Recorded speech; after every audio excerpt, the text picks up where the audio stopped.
These are dark times. Times without hope.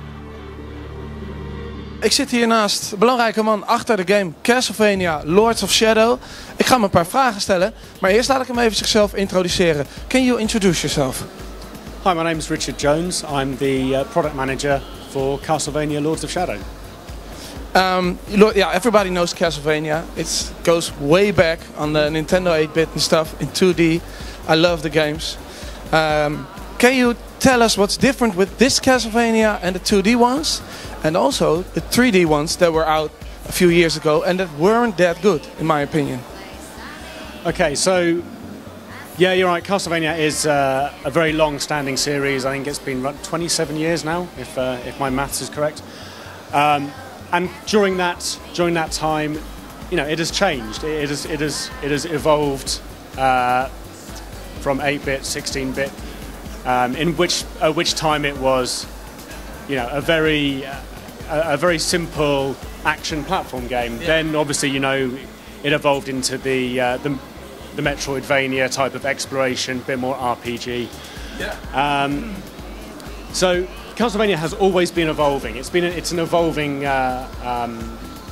story and an evolving game. Yeah. So this is our chance to reinvent Castlevania once again for modern audiences who have, you know, modern sensibilities and expect, you know, high production values, 3D, exciting action. So this is what we hopefully can bring to Castlevania Lords of Shadow and to the fans of Castlevania. My personal favorites are Super Castlevania 4 and Symphony of the Night on the PS1. Okay. Are there going to be elements from that game in this one? The RPG elements and the items with the glasses and stuff, you know? Yeah, yeah. To be honest, when we started out to make Lords of Shadow, the games that we were most influenced by were the 8-bit and the 16-bit games. Yeah. So Super Castlevania being actually, I think Super Castlevania was probably the first Castlevania I played, and it's always had a really, you know, a place in my heart. It's you know, pushed the Super Nintendo to new levels with all the Mode 7, and it was, you know, beautiful orchestral sounding score. But Symphony of the Night obviously went in a slightly different direction that, you know, equally as exciting, you know, the exploration of the castle. And of course we want to keep these you know, elements of this. You know, the blueprint for Lords of Shadow is, like I say, the old 8-bit and 16-bit. So very much an action platforming adventure game. But there are elements of the later exploration games. So if you remember the old 8-bit game, you had the map. You had Simon, you know, so across the map. Yeah. Each different level was, you know, so the map is still in Lords of Shadow.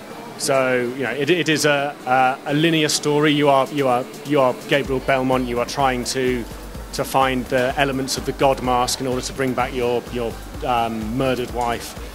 And it is a linear story. But at any time, you can also backtrack and visit levels you've already done. So within those levels, there will be multiple routes. There will be secrets to find, and you know, you also, you know, you will need to. You may get to a stage where you reach a boss and you don't have enough. You know, you think I'm slightly underpowered. I've missed some life. There are elements of, you know, the Symphony of the Night style games in there, in as much as you know, you can backtrack and explore areas you've been to before. Also, as you progress through the story, you'll learn new skills.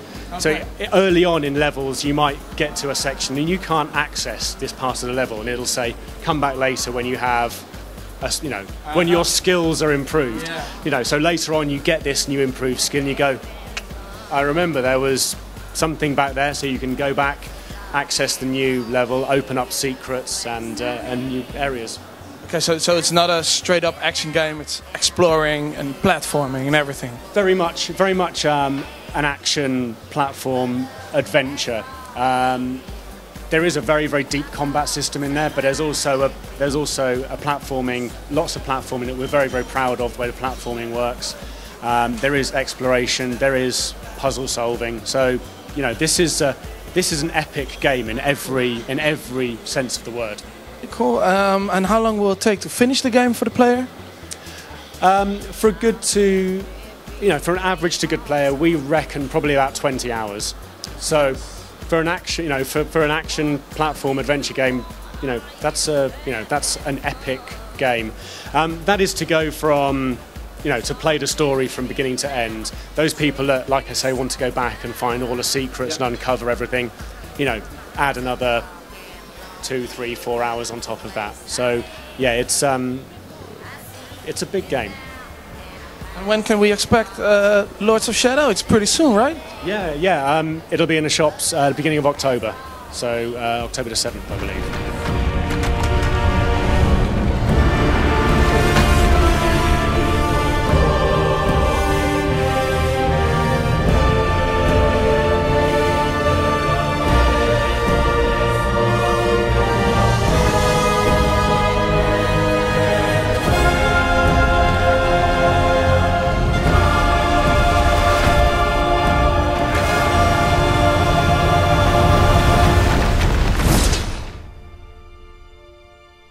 You do realize it's a trap.